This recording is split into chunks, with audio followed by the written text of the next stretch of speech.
أعوذ بالله من الشيطان الرجيم وبالله نستعين والصلاة والسلام على أشرف الأنبياء والمرسلين سيدنا وحبيبنا ومولانا محمد وعلى آله الطيبين الطاهرين وأصحابه الميامين المنتجبين رب اشرح لي صدري ويسر لي أمري واحلل عقدة من لساني يفقهوا قولي اللهم أنطقني بالهدى وألهمني التقوى اللهم صل على سيدنا محمد وآل سيدنا محمد warzuqna fid dunya ziyaratahum wa fil akhirati syafa'atahum.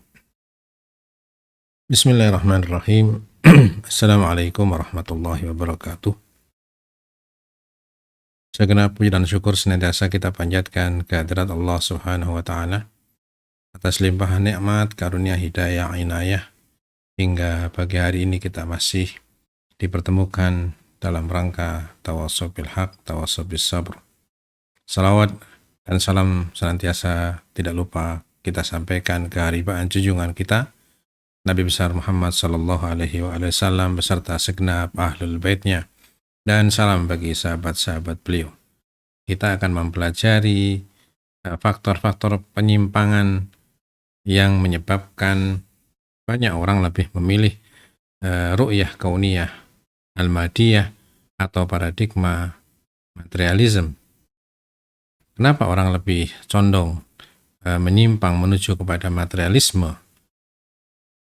Mereka enggan untuk menapaki jalan menuju satu keyakinan bahwasanya di balik apa yang mereka saksikan, di balik apa yang mereka temukan dalam kehidupan kita sehari-hari, alam semesta dan lain sebagainya, bahwa di balik itu semua ada sang Khalik, ada sang pencipta. Jadi berat sekali untuk menuju ke sana. Sementara penyimpangan dari jalur fitrah itu sedemikian rupa, sedemikian kuat, sedemikian banyak pendukung, sedemikian banyak diminati banyak orang, sehingga orang lebih cenderung kepada materialisme. Dan barangkali ini erat kaitannya dengan apa yang sering kita sampaikan tentang apa yang dikatakan oleh Sadrul Muta'alihin, bahwasanya al-insan yasta'nisu bil mahsusat, bahwa manusia lebih akrab dengan yang bersifat indrawi materialis. Karena itu, kita akan membahas seputar faktor-faktor yang mendorong manusia untuk melangkah kepada inhiraf, menyimpang daripada ru'yah kauniyah yang seharusnya menjadi pegangan mereka menuju pada ru'yah kauniyah al-madiyah atau materialis. Pelajaran kita adalah pelajaran yang ke-12, Ad-Darsus Tsani Asyar, yang ke-12, tentang dirasat awamil al-inhiraf, yakni mempelajari atau mengkaji faktor-faktor penyimpangan. Di sini diberikan beberapa poin kajian untuk bab ini. Yang pertama dimulai dari muqaddimah, kemudian awamilul inhiraf, faktor-faktor penyimpangan, kemudian barangkali ini lebih kepada titik 2 ya. Jadi awamil al-inhiraf. Jadi faktor-faktor penyimpangan ada faktor psikologis, ada al-awamil al-istimaiyah, faktor sosial, al-awamil al-fikriyah, faktor-faktor pemikiran. Kemudian ditutup dengan muwajahatu awamil al-inhiraf, yaitu bagaimana menghadapi faktor-faktor penyimpangan itu. Kita mulai dari muqaddimah. Muqaddimah. Al-muqaddimatu asyarna fi bidayati durusi ila annahu yumkin taqsimur ru'yatil kauniyati ila qismain. Telah kita sampaikan, telah kita isyaratkan, telah kita singgung pada awal pelajaran kita bahwasanya mungkin kita membagi ru'yah kauniyah menjadi dua, yaitu ar-ru'yah al-kauniyah al-ilahiyah atau ru'yatul kauniyatul ilahiyah, atau karena ini ila qismain berarti ar-ru'yatil kauniyatil ilahiyah, ini paradigma ilahiyah ketuhanan, wa ru'yah al-kauniyah al-madi atau paradigma atau cara pandang terhadap alam semesta dari sudut pandang materialis. Wa ahamu qadhiyatin takhtalifu haulaha hatani ru'yatan, dan kasus terpenting yang menjadi titik perpecahan di antara dua pendapat besar ini, dua paradigma ini, adalah hiya qadiyatu wujudi ilahin alimin qadir, yaitu wujud dan tidaknya ilah atau Tuhan yang alim dan maha kuasa. Haitsu tasawwara ar-ru'yatul kauniyah al-ilahiyah, di mana tasirru. Haitsu tusirru ar-ru'yatul kauniyatul ilahiyah 'alaiha ka aslin asasi. Di mana ru'yah kauniyah ketuhanan bersikeras bahwa itu adalah dasar atau bersikeras atas hal itu sebagai dasar daripada pemikiran tentang alam semesta atau ru'yah kauniyah. Bainama ru'yah al-kauniyah madiyah, sedangkan ru'yah kauniyah materialis tunkiruha, mengingkari adanya ilah, adanya Tuhan pencipta yang maha mampu dan alim. Wafid durusi sabiqah, dan pada pelajaran-pelajaran sebelumnya, bahatna bima yunasibul kitab, kita telah membahas tentunya sesuai dengan cakupan kitab yang kecil ini. Kita telah membahas haula itsbat wujudillah. Kita membahas mengenai penetapan atau itsbat wujud Allah Subhanahu wa taala, wa ta'aradna li ahami sifatil ilahiyatis salbiyah wa tsubutiyah, dan kita telah sampaikan juga sifat-sifat ilahiyah yang terpenting, baik yang salbiyah ataupun tsubutiyah. Nah, sifat wajib dan sifat mustahil, sebagian kalangan menyebutnya. Wa dzatiyah wal fi'liyah, kita juga sudah menyebutkan tentang sifat dzatiyah dan sifat fi'liyah. Wa li ajli tathbitil imani bihadzal aslil asasi wa ta'miqihi, dan demi untuk menguatkan keimanan terhadap dasar ini dan untuk memperdalam keimanan tersebut, nata'arrad bi'ijazin, maka kita akan memaparkan meskipun secara ringkas linaktir ru'yatil kaunatil madiyah, untuk kita menjawab atau kita melakukan kritik terhadap ru'yah kauniyah atau paradigma al-madiyah materialis.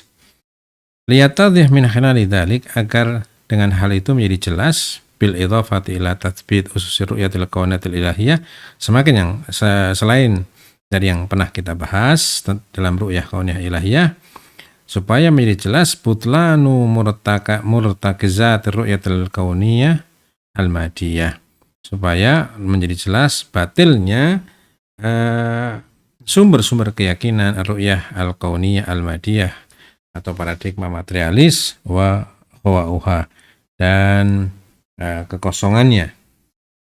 Wali ajlil wusul ila hadzal hadaf, dan dalam rangka mencapai tujuan ini, nusyiru fil bidayati, pertama-tama kita akan menyinggung sedikit, mengisyaratkan ila awamil inhiraf an ru'yatil ilahiyah, faktor-faktor yang menjadikan manusia menyimpang daripada pandangan ketuhanan, yang merupakan fitrah. Disebut menyimpang karena menyimpang dari asas yang memang Allah Subhanahu wa taala telah menetapkan untuk manusia. Wal itijah ilal ilhad, dan kecenderungan orang kemudian menuju kepada al-ilhad. Ilhad yaitu ateisme.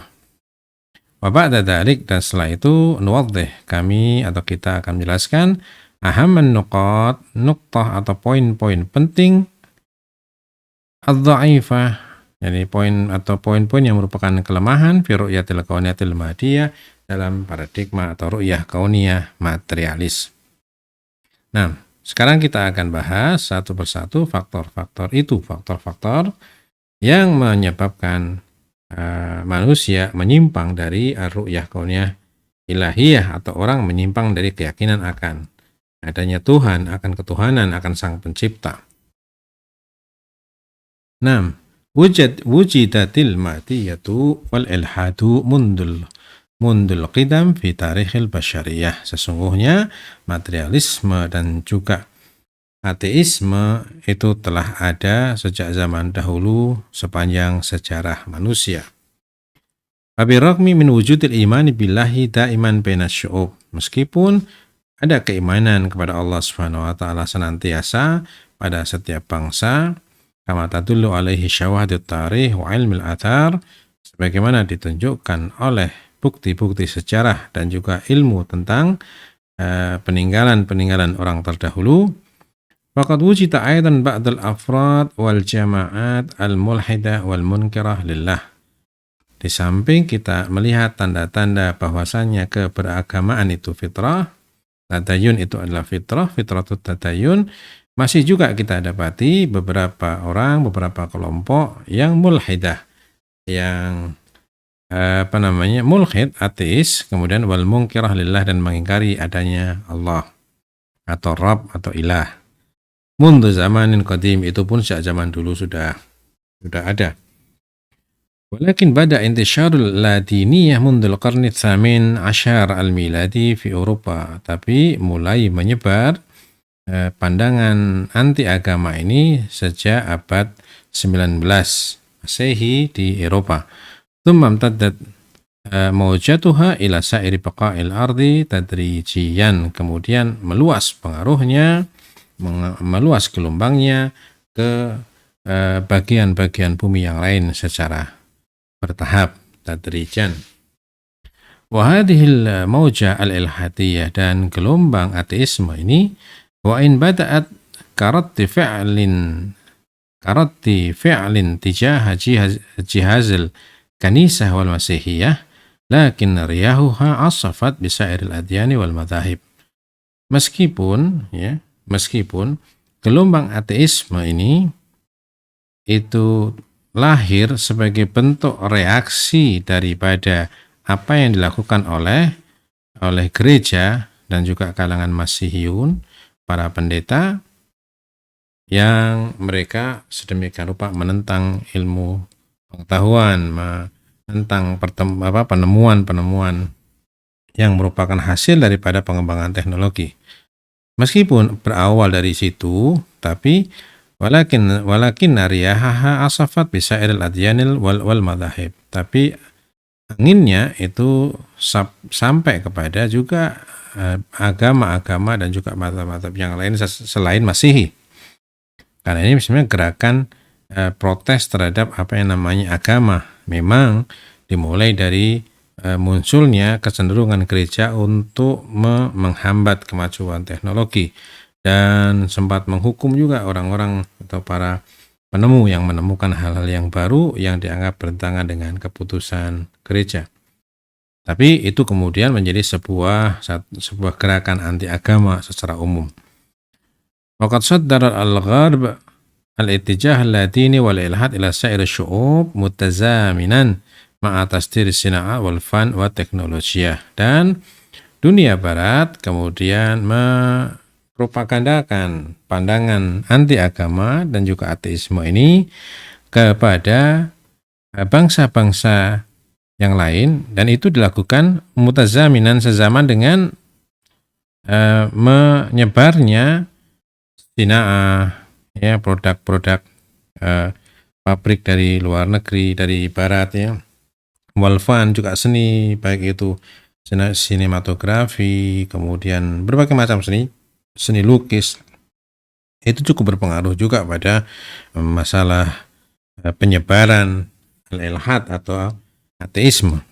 Wa teknologia, juga teknologi.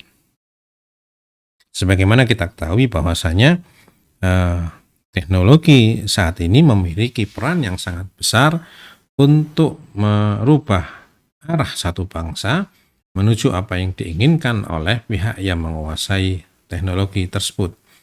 Karenanya kita sebagai kaum muslimin menjadi wajib hukumnya untuk mempelajari teknologi. Kalaupun tidak menguasai keseluruhan teknologi, kita harus mempelajari teknologi agar kita tidak mudah untuk diarahkan secara paksa, tapi tanpa kita rasa, diarahkan kepada satu ittijah, satu pandangan tertentu yang merupakan penyimpangan daripada tadayun, daripada keberagamaan kita. Sehingga wajib kiranya kita mempelajari teknologi untuk kita bisa mengantisipasi gelombang ladiniyah itu, gelombang ateisme itu, yang merupakan penyimpangan daripada fitrah yang telah dibekalkan oleh Allah Subhanahu wa taala pada manusia, yaitu fitratut tadayun atau fitrah beragama. Wa sya'at hadil mawjah fil qurnil akhir ma'a intisyaril mabadi' al-ijtimaiyah wal iktisadiyah al-marxiyah, dan ini kemudian berkembang, gelombang ini kemudian menyebar lebih luas lagi pada kurun terakhir, ya, pada beberapa abad terakhir, bersamaan dengan penyebaran dasar-dasar sosial dan juga ekonomi ala Marxisme. Bikatsir minal buldan wa syu'ub, pada yang menyebar di banyak negara, banyak bangsa, li tusyakil aktar uqbah wa akhtaru da'in yuwajihul insaniyah, yang membentuk satu uqbah dan atau penyakit yang sangat berbahaya yang dihadapi oleh umat manusia. Dari sini kemudian muncullah gerakan anti agama, yang bagi sebagian orang ini sangat menarik, karena anti agama artinya dia anti keterikatan. Anti keterikatan. Manusia cenderung ingin kebebasan, meskipun dia tidak sadar bahwa kebebasan yang tidak terbatas itu hanya akan memasukkan ia ke dalam lingkaran binatang. Nah, lingkaran syariat itu adalah lingkaran yang menjaga manusia untuk tidak keluar daripada lingkaran insaniyah dan terjerumus ke dalam lingkaran bahimiyah. Manusia tidak ingin dikatakan binatang, tapi pada dasarnya ketidaksadaran mereka itu menjadikan mereka keluar dari lingkaran insaniyah, masuk ke dalam lingkaran bahimiyah atau lingkaran binatang, tanpa dia sadari. Maka, dan faktor-faktor yang addat wal awamil allati addat ila dhuhuri hadhihi adh-dhahirah al-munharifah wa ittisa'iha katsirah. Dan faktor-faktor yang menjadikan pandangan materialisme ini yang menyimpang ini itu meluas secara sedemikian rupa, wal bahthu fiha kulli yahtaju ila kitabin mustaqil, dan tentunya pembahasan secara rinci membutuhkan satu kitab yang berdiri sendiri yang membahas mengenai penyimpangan-penyimpangannya. Tapi walakin yumkin lana an nadhkura bi suratin 'ammah, tapi secara umum kita bisa menyebutkan salat majmu'at minal awamil fi hadzal majal. Kita bisa menyebutkan 3 kumpulan daripada faktor-faktor ini pada kesempatan kita kali ini. Nah, kita perhatikan di sini. Yang pertama, faktor-faktor an-nafsiyah, al-awamil an-nafsiyah. Yang pertama adalah faktor-faktor yang bersifat psikologis. Ini berhubungan dengan kecenderungan manusia untuk selalu memilih kenyamanan, memilih bermalas-malasan, memilih untuk menikmati sesuatu dan menolak untuk mengusahakan sesuatu. Orang kemudian ketika berbicara mengenai sesuatu yang dianggap tidak menghasilkan, dia akan malas-malasan. Tapi ketika diajak membicarakan nominal-nominal tertentu yang menggiurkan, dia akan sangat bersemangat. Dan itu adalah faktor psikologis yang cukup berpengaruh pada diri manusia, yang menjadikan manusia menyimpang daripada ru'yah kauniyah ilahiyah dan menuju pada ru'yah kauniyah materialis yang cenderung kepada ateisme.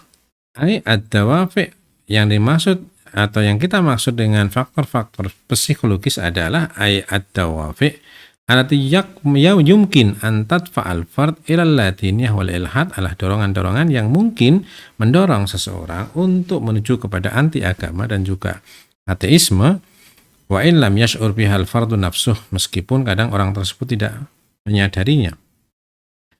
Wa ahamuha ar-raghbah fir-rahah, dan salah satu yang terpenting dari faktor-faktor itu adalah ar-raghbah fir-rahah wal irtikha wal mail ila al-abath wal anfalat wa adam syu'ur bil mas'uliyah wal anfalat wa adam syu'ur bil mas'uliyah. Yang paling penting di antara faktor-faktor psikologis itu adalah kecenderungan manusia untuk selalu ingin santai, ingin nyaman, kemudian kecenderungan kepada al-abah, sesuatu yang sia-sia, iseng, wal anfalat wa adami syu'ur bil mas'uliyah, dan kecenderungan manusia untuk tidak suka menanggung tanggung jawab atau memikul tanggung jawab. فإن الجهد الذي على الإنسان بذله في سبيل البحث والتنقيب وخاصة في المجالات التي لا تتوفر على اللذة المادية المحسوسة مثل هذا الجهد يمنع الأفراد الكسولين والعابثين وغير المطموحين من البحث والتحقيق.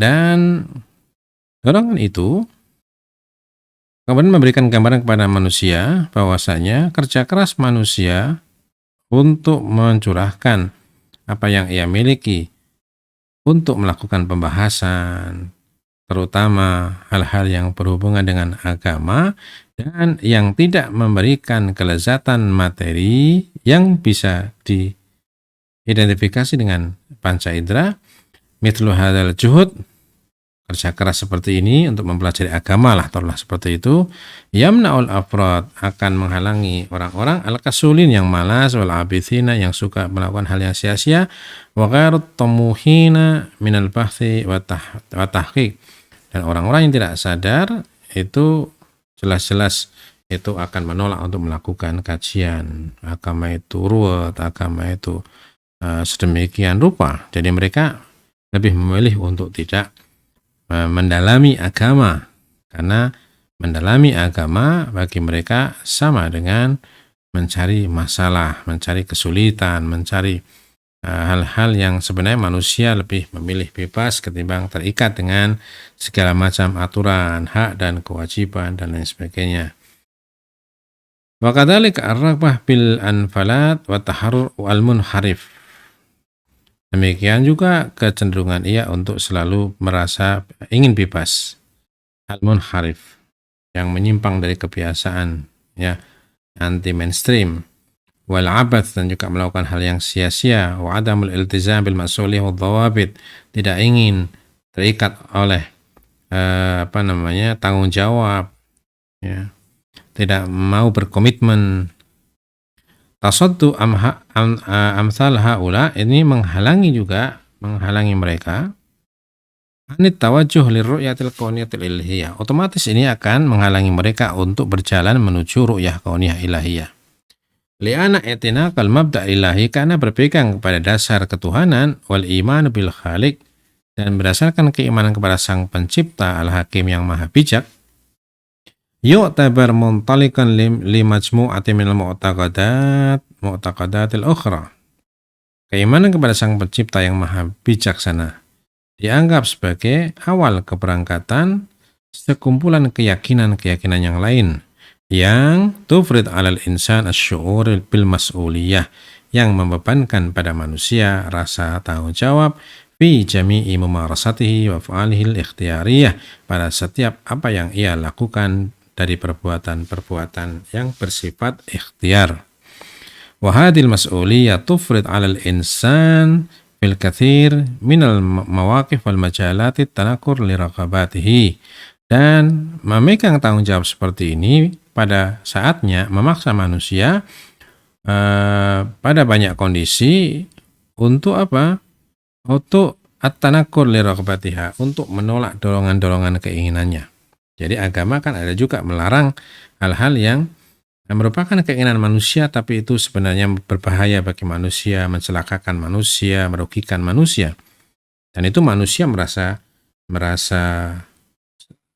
secara umum merasa berat untuk kemudian dia harus mengingkari, dia harus melawan dorongan dalam dirinya. Kan lebih nyaman untuk kita mengikuti apa yang jadi dorongan dari dalam diri kita, terutama hawa nafsu kita. Kita ikuti saja seperti itu. Sementara agama mengajar kita untuk mengontrol itu, dan itu kerja keras yang sedemikian rupa. Wal iltizam bi ba'di dhawabit, ya harus juga berkomitmen kepada beberapa koridor dan batasan-batasan. Wala yatala'am al iltizam bi hadhihi dhawabit ma'arrafat bil abath. Dan komitmen kepada aturan-aturan ini tentunya bertentangan dengan dorongan untuk selalu al-abad, melakukan hal yang sia-sia, berpesta, bersenang-senang dan lain sebagainya. Min huna, dari sini takunu hadir raghbah al-hayawaniyah. Dari sini ketika kecenderungan manusia, maka dorongan ke binatangan wa in kan bisurah la syu'uriyah, meskipun kadang tidak dirasakan atau disadari oleh manusia, menjadi sababan fi sumuril judril wal asas li hadhil mas'uliyah wal dhawabit. Ini merupakan sebab dalam tumbuhnya akar yang kemudian tumbuhan yang merupakan yang memandang tanggung jawab itu sebagai sebuah beban, wa ingkari wujudillahi ta'ala, dan akhirnya mengingkari wujud Allah subhanahu wa ta'ala. Wa hunaka awamil nafsiyah ukhra, dan selain keinginan untuk selalu nyaman dan bersenang-senang, ada juga faktor-faktor yang lain yang punya peran juga dalam menggerakkan manusia, menarik manusia kepada ateisme dan anti agama, yang mana tadhar min khilali sa'iril awamil, yang kemudian muncul dari beberapa faktor yang akan kita bahas insyaallah pada pembahasan kita yang akan datang. Jadi kita baru masuk pada faktor-faktor pertama atau faktor-faktor nafsiyah, faktor-faktor psikologis yang menjadikan manusia menyimpang dari ru'yah kauniyah ilahiyah dan lebih memilih ru'yah kauniyah madiyah atau ru'yah kauniyah materialis. Dan insyaallah dari sini kita berharap kita bisa membahas, memahami, kemudian kita menemukan solusi ketika kita menghadapi masyarakat atau masyarakat di sekitar kita yang lebih cenderung untuk menuju kepada anti agama, ladiniyah, dan juga materialis yang menjurus kepada ateisme. Dan saya kira di sekitar kita sudah banyak kita saksikan kecenderungan seperti itu, baik secara pribadi maupun secara komunal, gerakan yang menjurus kepada keingkaran kepada wujudnya Tuhan yang menciptakan alam semesta. Dan itu dihias dengan sedemikian rupa, dengan teknologi, dengan kemudian diciptakannya penemuan-penemuan baru yang seharusnya menambah keimanan kita kepada Sang Pencipta, si penemu itu sendiri. Tapi sebaliknya justru itu dijadikan sebagai propaganda bahwasanya kami bisa ciptakan apa yang menurut kamu Tuhan ciptakan. Manusia mulai menciptakan, bahkan menantang Tuhan dengan ciptaan-ciptaan yang tentunya tidak akan pernah bisa sebanding dengan ciptaan Tuhan. Tapi usaha untuk menunjukkan betapa tidak ada Tuhan dengan dibuktikan bahwa kami juga bisa menciptakan apa yang Tuhan ciptakan, maka seringkali banyak kalangan-kalangan, terutama kalangan milenial, gampang sekali terpengaruh dengan gelombang-gelombang ateisme yang seperti ini. Jadi saya kira sangat wajib untuk kita perhatikan masalah seperti ini, terutama sehubungan dengan pendidikan anak-anak kita dan pendidikan generasi setelah kita, untuk mereka memikul tanggung jawab dengan penuh keikhlasan, karena makrifat bahwa tanggung jawab ini tidak lain adalah sebuah anugerah Allah untuk kita berjalan pada jalan yang seharusnya. Mudah-mudahan apa yang kita sampaikan memberikan manfaat. Mudah-mudahan Allah Subhanahu wa taala berkenan mengampuni orang-orang yang telah mendahului kita, guru kita, para ustadz kita, para kiai kita, wabil khusus Allah yarham Buya Jalaluddin Rahmat dan juga Ibu Is, dan tentunya para ulama, para kiai, dan para ustadz yang lain yang telah mendahului kita. Mudah-mudahan kita diberi kekuatan untuk bisa mengikuti jejak mereka. Walhamdulillahirabbil alamin. Astaghfirullahaladzim. Wassalamualaikum warahmatullahi wabarakatuh.